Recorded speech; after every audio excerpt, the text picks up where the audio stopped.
The cry of so many Nigerians today is that there needs a change. There needs a change over the issue of security challenge we are all facing in this nation.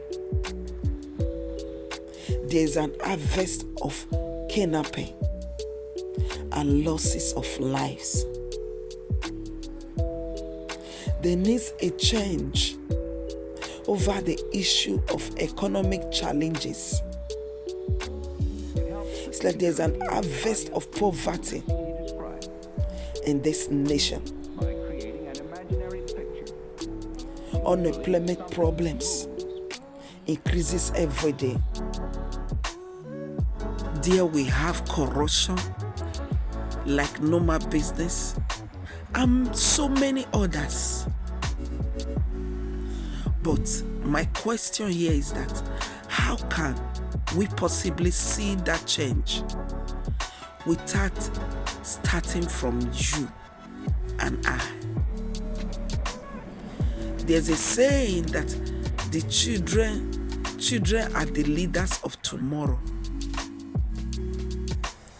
How can you be a leader? How can you become a leader of tomorrow whereby you are abusing your minds today? I want to sound this louder to your hearing again, that thinkers rules this world, not abusers of house substance, not abusers of alcohol. I want to make us to understand that the religious leaders in Nigeria are not helping matters at all. Despite all of this, they use ways to manipulate the minds of people, especially conscious mind. If I may ask again, what does it mean to live a conscious life? To be conscious of whatsoever we are doing is first to be aware of our thinking. If you are not thinking, we are living in an era whereby our young Nigeria youth decided not to take thinking to be anything. Why? Because it seems that it is difficult for them to think. And if we are not thinking, we are not living. I sound it again. I said, thinkers rule this world.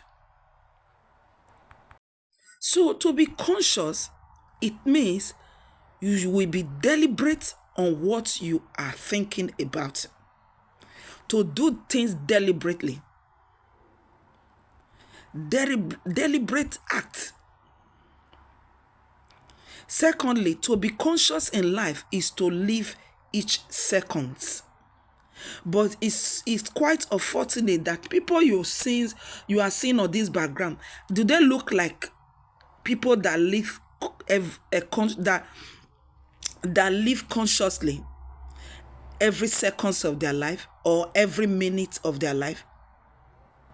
If they are even hours they are daydreaming, these are the people you expect to become a leaders of tomorrow. It means that what the religious leaders have been manipulating your conscious mind to believe. It means they are very wrong of their interpretation to that word. What word is that? Generational curse. This is what is generational, because you see this our younger generation, that our Nigeria youths now, what they are consuming, because this system, the manufacturer of those substances, they have intention of doing it, giving you that product, giving you that hard substance, in order for them to nub you, to pause your mind, for the elite that have hijacked the nation for their children that they took to Western country to also come and start ruling you after their father must have departed from this world. And that is a tragedy. That is a tragedy. It is a tragedy that our youth are not even aware how they are spending their time. How they are spending their time is they are not even conscious of it. They are not deliberate about using their time to achieve anything, to prepare. Just as the elite in Nigeria, all those elite have jacked Nigeria. Most of the Nigeria leaders that are the perpetrators of the wickedness befalling the nation. Is it not sad? Is it not disheartening that their children, they are preparing them ahead to come and keep on ruling you, to come and also keep ruling you just as they did, just as they have done against you? This is indeed a generational problem. Nigerians youths, please listen and listen very carefully. Thinkers rule the world. Your thinking faculties, your conscious mind needed to be awake. Needed to be awake. You need to start living deliberately over the time, your time. You don't have forever to remain foolish here on earth.